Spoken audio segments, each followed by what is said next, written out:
Guys, I tasked everyone with giving a key to the game. Trace's is great because he thought about it all the time. So, Casey, we'll start with you.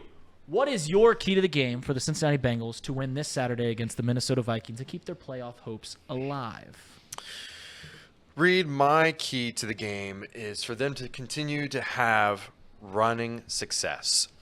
They need to be able to continue to hand the ball off to Mixon, hand it off to Chase Brown, and that also includes the extension of the run game. Getting those screens working, getting that involved, getting the short game working.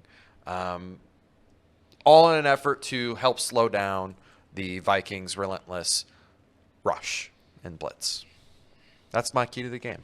Yeah, I think, I fought with a lot of people about running the ball and how important running the ball is to every offense, not just the Cincinnati Bengals. And it's dead wrong about a lot of things this year. I said that the Cincinnati Bengals offense, is built around kind of an air game, right? Three great targets and wide receivers. Joe Burrow, they take shotgun. That's how this team was built. And now we're seeing a change in that because of a change in quarterback. And I think Tom made the point, you can't let the inmates run the asylum. You can't let your offensive identity be dependent on what Joe Burrow wants to do. And now that they've changed it and let Jake Browning kind of do what he does best, which is go under center, run some play action, run the ball, run some screens. The offense has scored 30-plus points in 2 consecutive games, and a big part of that is just their commitment to run the ball. I think part of the reason that they've also ran the ball more is just because it felt so desperate 2 weeks ago against the Jacksonville Jaguars. Like, the first game in which Jake Browning played, when playoff hopes were still lingering before they were rejuvenated and beaten 2 games, is they just dropped him back. They only ran the ball 8 times. So they stayed to what Joe Burrow had done. Didn't work, obviously, against the Pittsburgh Steelers. So then they're like, all right, let's try some new stuff. Let's get Chase Brown some snaps. And it's paid dividends. It really has. Apparently, when everyone talks about you need to run the ball to have an effective offense, yeah. Yeah. That was a no-brainer. Ellie Rue. That's right. My key to the game. You're going to want to get to Nick Mullins. I need Trey Hendrickson to be all over him. Sam Hubbard, get all over him. Nick Mullins shouldn't have more than 1 second to throw the football. Get to this guy. Make him make stupid plays. I don't mean to be disrespectful, but Nick Mullins is not a good quarterback. He is probably what Jake Browning in my head was before the season. Just a substandard quarterback that shouldn't be playing football. And I say that with love and respect. If Trey Hendrickson can get to Nick Mullins, we are going to win the game. Sack him 4 times. We'll call it a day. That guy's not going to have any time. He doesn't know how to throw, doesn't know where to throw. If Justin Jefferson plays, that's certainly going to help him, unfortunately, because Jefferson can just grab any ball in the air at any time. Hawkinson is another guy who I will look for because every tight end in the world has tore up this Bengals defense.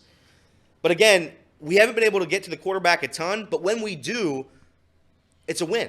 You got to Lamar Jackson that first half, I guess the first half of the first half. And Lamar Jackson couldn't move the rock. Couldn't do it. Get to him early, get to him often, make him make the mistakes. We win this game. I think it's a tired thing when people talk about when are we going to get credit in the national media, yada, yada, yada.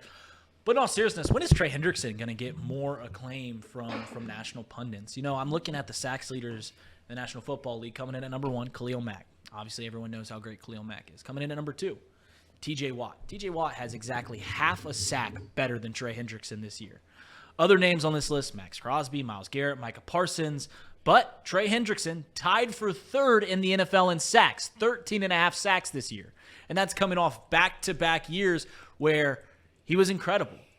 And when we signed Trey Hendrickson, the talk was, this guy benefited from, I think it was Cam Jordan, right? Yeah. In the sense, he benefited from Cam Jordan. That's why, he was top 10 in sacks, but really it was Cam Jordan just feeding him. This guy's not really good of a pass rusher. And here we are, 3 years into Trey Hendrickson in stripes, and he has been worth every single penny that we have given him. We talk a lot about pass rush, and it does seem like at times the Cincinnati Bengals don't have a very proactive pass rush, I guess, right? It doesn't seem very consistent, but there's times where Trey Hendrickson absolutely takes over the game, as he did against the Indianapolis Colts this past Sunday. So hopefully he does the exact same on Saturday against the Minnesota Vikings. I will go in to my key to the game. Listen, we made a lot of noise about why these screens are working for the Cincinnati Bengals. Joe Mixon and Chase Brown both broke away on huge screens this past Sunday against the Colts. And why are they working? And I think it was Coach Caskey that put out on Caskey's clicker. It's because of just the balanced offensive attack that the Bengals have. And a good way, the word around the Minnesota Vikings is how often they blitz. And a good way to counterpunch the blitz is doing just exactly that. You got to keep having effective screen game if you want to limit what the Minnesota Vikings do best, and that is they're going to blitz the crap out of Jake Browning. And we all know what blitzes do to inexperienced quarterbacks. Jake Browning's now only played, 3 starts, 3.5 games. So he's just going to absolutely – they've got to just keep running these screenplays. That's how you limit what the Minnesota Vikings do the best, and that is, just get in the face of the starting quarterback. So Trace, What's up, boss? Yeah, you ready for your key to the game? Yeah, I'll tell you what. It doesn't take long to watch football with the Cincinnati Bengals to know what the ultimate issue or non-issue will be for the Cincinnati Bengals to make the postseason. It's simply going to be their secondary. You can say whatever you want. This team's secondary is atrocious, and they have holes. And if they are able to get Awuzie back, possibly at some point, or if these guys can continue to mature and get better each and every single week. Now, the good news is they don't really play an elite quarterback this week, so maybe my key to the game would be, are they going to get thrashed in the secondary? You said Justin Jefferson's going to play. He is. That's not great. Hopefully he has the same amount of time that he played in the last game for the Cincinnati Bengals, and therefore he'll be in for like 2 plays and then have to leave.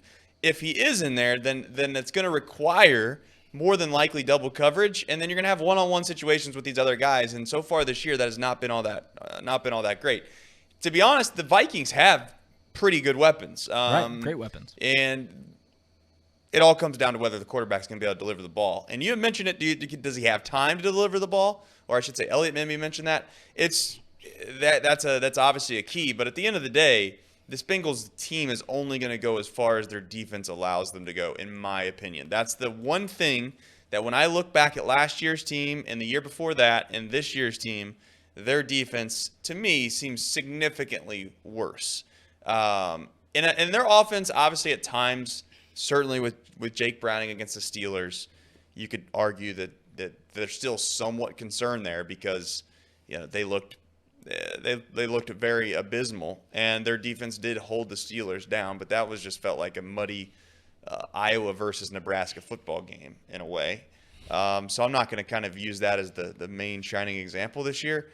We'll see. This is a must-win game for the Bengals, a must-win game, because if they don't win this game, then they have to kind of like go above and beyond. My terrible analogy of the day when you're in high school, you kind of have like a freebie quiz or something, or a homework that you turn in that's worth a good amount of points. Mm-hmm.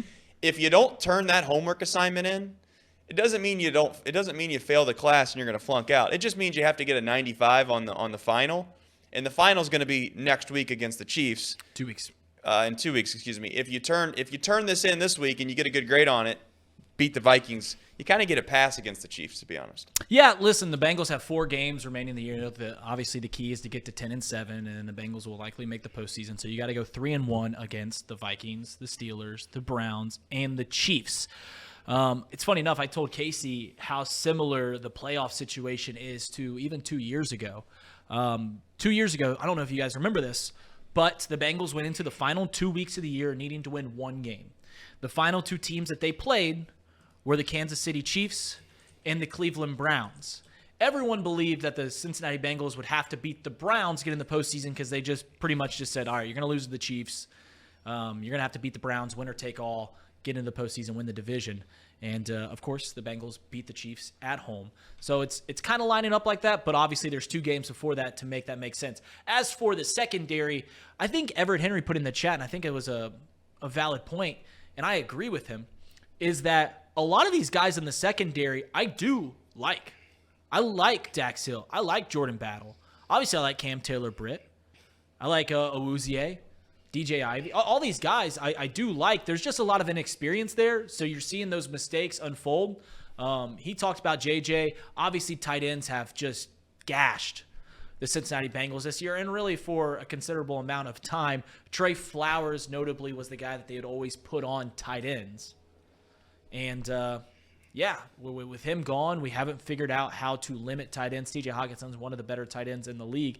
So how can TJ Hawkinson dice up this secondary along with the best wide receiver in the league? Luckily, the Minnesota Vikings are on their third-string quarterback. So we'll see how it all unplays. The Bengals still field goal favorites against the Minnesota Vikings at home this Saturday. And as Trace mentioned it, you got to win this one because you got to win 3 of 4. And certainly the hardest game on the schedule would be going into Arrowhead, something that the Bengals don't want their season to rely on. Oh, what a great point by our host, Tom Brenneman. And boy, oh boy, can that Elliott be a little rascal. Well, if you like that video, please subscribe, like, comment, so more people can see it. Yeah, there's a video over here. One right here, too.